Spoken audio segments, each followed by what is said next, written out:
رخصتی سے ایک رات پہلے ابا اور امی صحن میں بیٹھے میری بچپن کی تصویریں دیکھ رہے تھے۔ ابا نے دھیرے سے امی سے کہا، بیگم، سارا کے جانے کے بعد یہ گھر کتنا خالی ہو جائے گا نا؟ میں نے اسے نازوں سے پالا ہے، پتہ نہیں وہاں اسے وہی پیار ملے گا یا نہیں۔ امی کی آنکھوں میں آنسو تھے۔ انہوں نے دلاسا دیا کہ آپ نے اپنی طرف سے کوئی کسر نہیں چھوڑی۔ اللہ تعالیٰ میری بیٹی کے نصیب اچھے کرے۔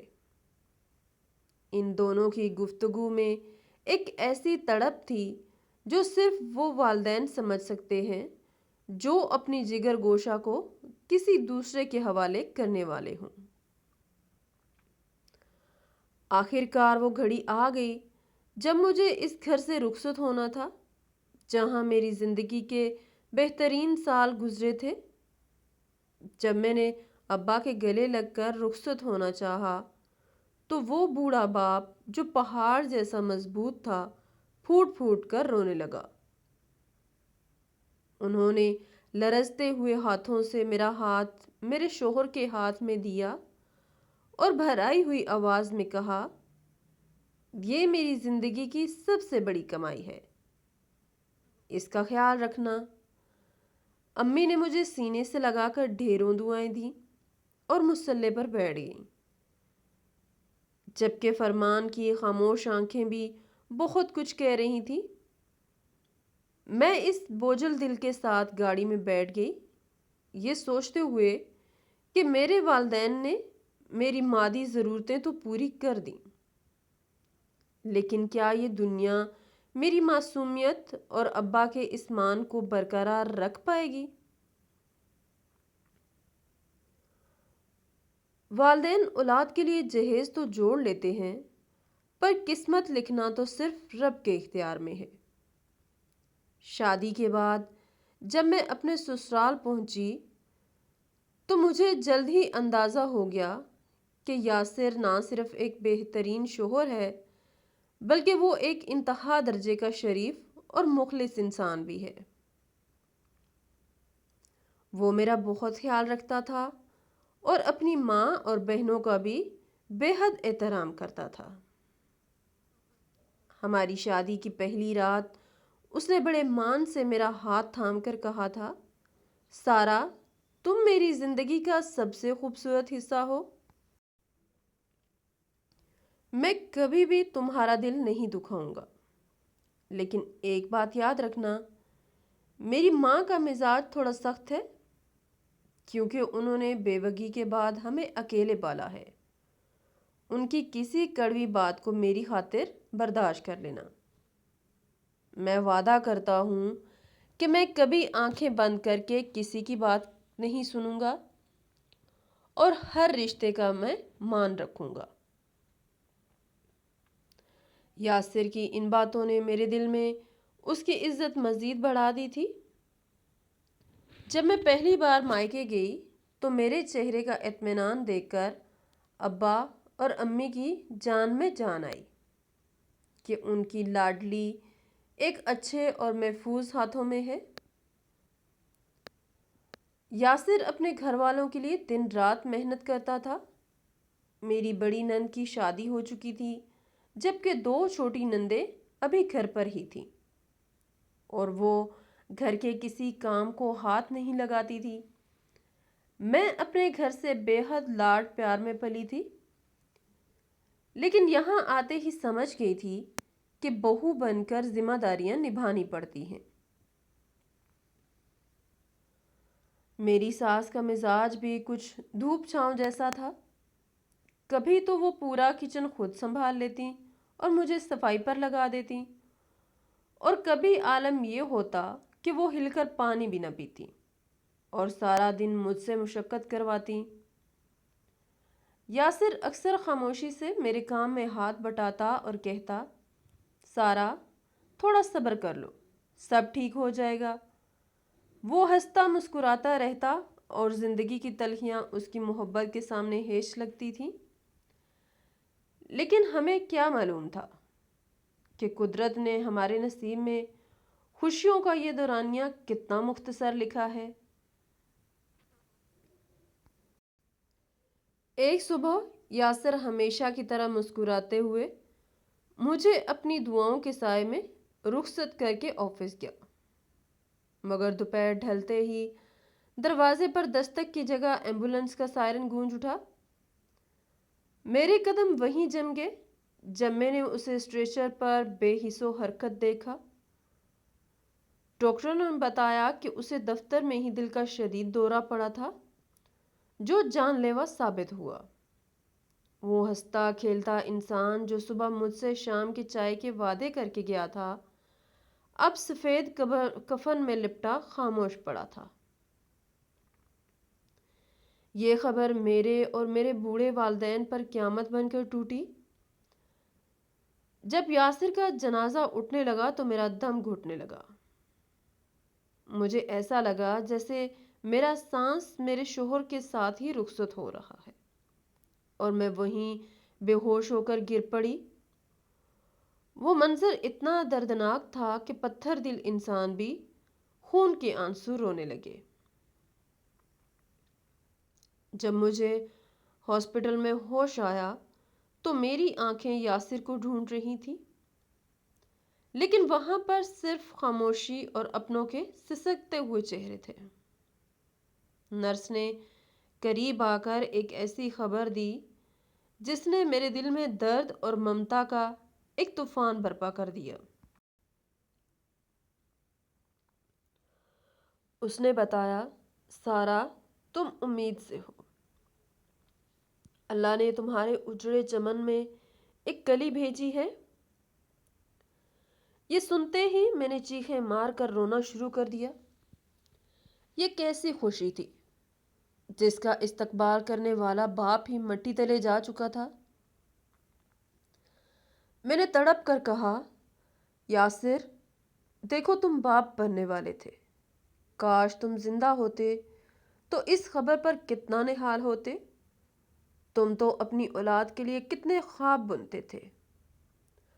وہ لمحہ اتنا کربناک تھا کہ ہسپتال کی دیواریں بھی میری سسکیوں سے لرز اٹھیں۔ اللہ نے مجھے زندگی کی سب سے بڑی خوشی دی تھی، مگر اس کا جشن منانے والا اب صرف میری یادوں میں باقی تھا۔ یاسر کے انتقال کے بعد جب میں اپنے سسرال واپس آئی تو وہاں کا ماحول یکسر بدل چکا تھا۔ میری سنگ دل ساس کو نہ تو اپنے بیٹے کے جانے کا غم تھا اور نہ ہی میرے پیٹ میں پلنے والے اس کے اپنے خون کی کوئی پرواہ۔ اس نے بے دردی سے میرے والدین کو بلا کر کہا، اب اس کا یہاں کوئی کام نہیں، اپنا سامان اٹھائیں اور اسے ساتھ لے جائیں۔ میں سن کر لرز گئی کہ ابھی تو میری شادی کو صرف 8 ماہ ہوئے تھے اور میرا سارا سامان ویسے کا ویسا ہی پڑا تھا۔ جب میں واپس اپنے مائکے پہنچی اور ابا نے میرا وہی سامان دوبارہ گھر میں سجایا تو میں ہر چیز کو دیکھ کر تڑپ اٹھتی کہ ابا نے مجھے کتنے ارمانوں سے یہ سب کچھ دیا تھا۔ میری ماں مجھے حوصلہ دیتی کہ بیٹی اب آنے والے بچے کے لیے جینا سیکھو۔ وقت گزرتا گیا، بھائی فرمان کی منگنی بھی ہو گئی اور میری زندگی کے کٹھن دن کاٹتے کاٹتے وہ لمحہ آ گیا جب اللہ نے مجھے ایک خوبصورت بیٹی سے نوازا۔ اس کی شکل بالکل یاسر جیسی تھی۔ اسے دیکھ کر میرے دل سے ٹیسیں اٹھتی کہ کاش اس کا باپ اسے دیکھنے کے لیے زندہ ہوتا۔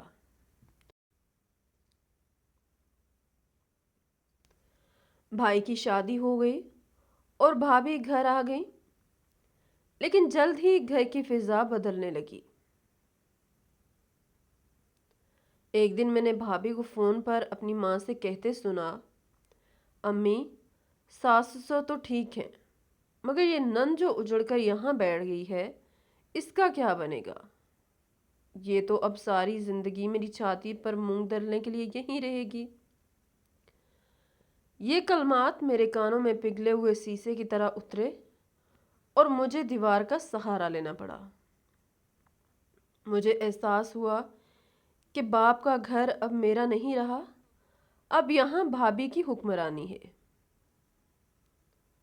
میں روتی ہوئی اوپر کے کمرے میں چلی گئی اور امی سے کہا کہ مجھے کوئی جائیداد نہیں چاہیے، بس مجھے اوپر والے کمرے میں رہنے دے، میں سلائی کڑھائی کر کے اپنی بیٹی کو پال لوں گی۔ مگر ابا اور امی بضد تھے کہ ایک جوان بیوہ اور چھوٹی بچی کا تنہا رہنا ناممکن ہے، اس لیے وہ میرے لیے دوسرا رشتہ تلاش کرنے لگے۔ آخر کار ایک رشتہ طے پا گیا۔ وہ شخص رنڈوا تھا اور اس کے اپنے 2 بچے تھے۔ اس نے وعدہ کیا کہ وہ میری بیٹی ندا کو بھی اپنے ساتھ رکھے گا۔ میں نے اسی شرط پر نکاح کے لیے حامی بھری۔ لیکن رخصتی کے وقت جب میں گاڑی میں بیٹھنے لگی تو ان لوگوں نے اچانک پینترا بدلا اور کہا، ندا کو بھی ساتھ نہیں لے جا سکتے، کچھ دن بعد لے جائیں گے۔ یہ سن کر مجھ پر بجلی گر پڑی۔ میں نے چیخ کر کہا کہ میں اپنی بیٹی کے بغیر کہیں نہیں جاؤں گی۔ ندا میری ٹانگوں سے چمٹ گئی اور دھاڑے مار مار کر رونے لگی۔ ماما مت جاؤ، ماما مجھے ساتھ لے جاؤ۔ اس کی معصوم چیخیں آسمان کا جگر چیر رہی تھی، لیکن میرے بھائی نے زبردستی اسے میری ٹانگوں سے الگ کر کے پیچھے کھینچ لیا۔ وہ لمحہ میری زندگی کا سب سے اذیت ناک لمحہ تھا، جب میں اپنی ممتا کو پیچھے سسکتا چھوڑ کر ایک انجانے سفر پر روانہ ہو رہی تھی۔ گاڑی جیسے جیسے آگے بڑھ رہی تھی، ندا کی آوازیں میرے کانوں میں گونج رہی تھیں۔ میں نے شیشے سے پیچھے مڑ کر دیکھا تو میرا بوڑھا باپ بیٹی کی جدائی میں نڈھال کھڑا تھا اور ندا مٹی میں تڑپ رہی تھی۔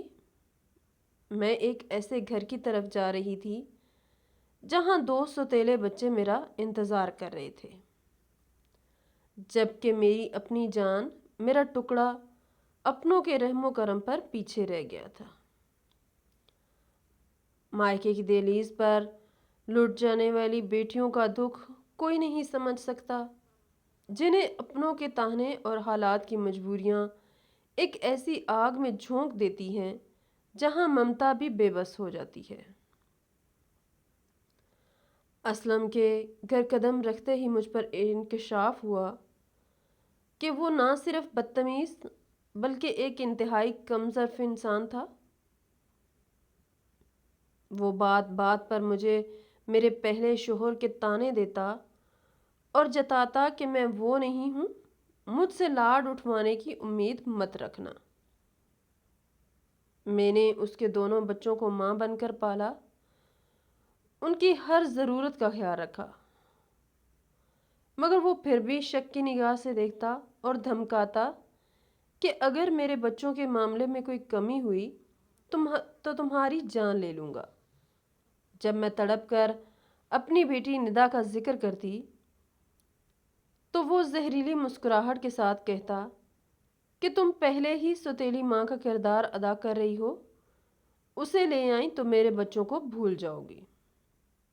میں فون پر امی سے رو رو کر فریاد کرتی، مگر وہ یہی کہتی کہ بیٹی وہ وہاں ٹھیک ہے، ابھی سمر سے کام لو۔ ایک دن میری بہت منتوں کے بعد وہ مجھے مائکے لے گیا، جہاں میں نے اپنی 6 سالہ ندا کو دیکھا تو میرا کلیجہ منہ کو آ گیا۔ وہ بے حد کمزور ہو چکی تھی اور اس کی آنکھیں اندر کو دھنس گئی تھیں۔ وہ مجھ سے دیکھتے ہی لپٹ گئی اور ہچکیوں سے رونے لگی۔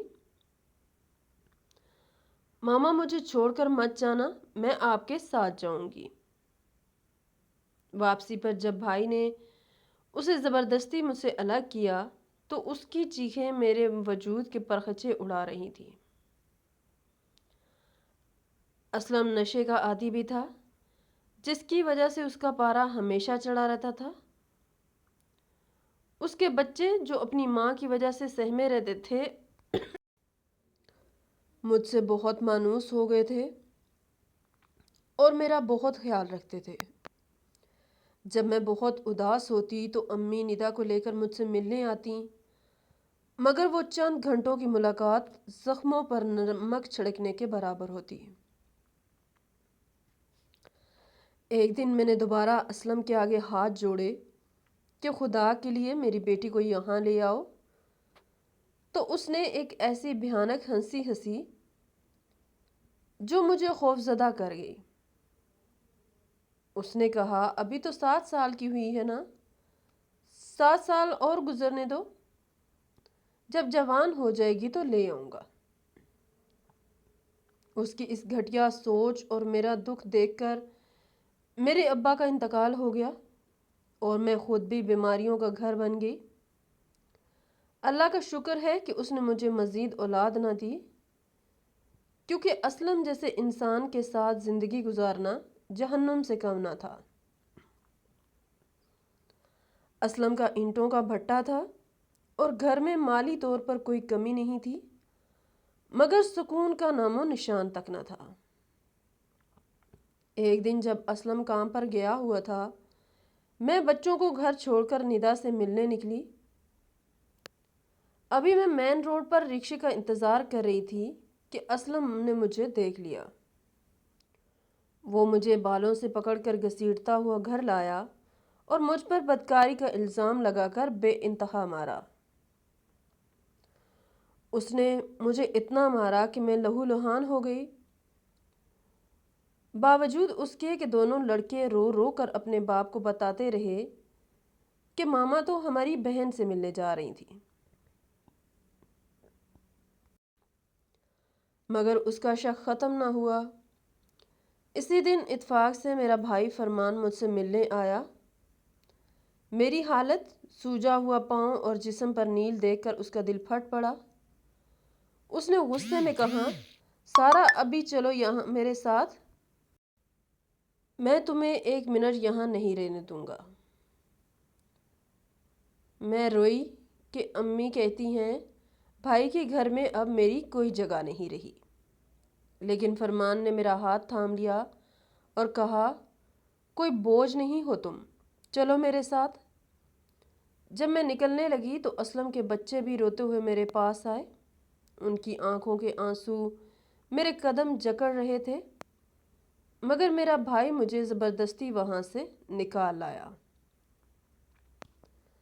گھر آ کر فرمان نے اسلم کو خلا کا نوٹس بھیج دیا۔ امی نے بہت سمجھایا کہ بیٹی، مرد کے بنا زندگی مشکل ہے، وہ ٹھیک ہو جائے گا، مگر فرمان نے صاف کہہ دیا کہ جو شخص ایک شک کی بنیاد پر میری بہن کا یہ حال کر سکتا ہے، اس کی فطرت کبھی نہیں بدلے گی۔ اس نے مجھے وہی اوپر والا کمرہ سیٹ کروا دیا جس کی میں نے کبھی خواہش کی تھی۔ جلد ہی میری طلاق ہو گئی اور فرمان نے اپنی کوششوں سے میری ایک نجی اسکول میں اچھی تنخواہ پر ملازمت لگوا دی۔ اب میں اپنی بیٹی ندا کے ساتھ اسی اوپر والے حصے میں رہتی ہوں جہاں امی بھی اب میرے ساتھ ہوتی ہیں۔ میری زندگی میں 2 مرد آئے، ایک وہ جو فرشتہ صفت تھا جسے رب نے بلا لیا، اور ایک وہ جو انسان کے روپ میں درندہ تھا۔ اب میں نے فیصلہ کر لیا ہے کہ میں اپنی بقیہ زندگی کسی سہارے کے بغیر صرف اپنی بیٹی کی پرورش کے لیے وقف کروں گی۔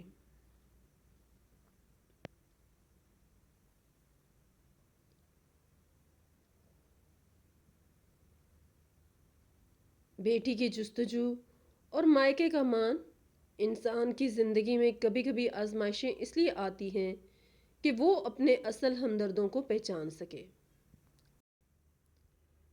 والدین جہیز دے کر بیٹی کو رخصت تو کر دیتے ہیں، مگر ایک بھائی کا اپنی بہن کے دکھ کو محسوس کرنا اور اسے ایک نئی باوقار زندگی دینا ہی اصل رشتہ ہے۔ عورت اگر ہمت کرے تو وہ کسی ظالم مرد کی محتاج رہنے کے بجائے محنت اور لگن سے اپنی اور اپنی اولاد کی تقدیر خود بدل سکتی ہے۔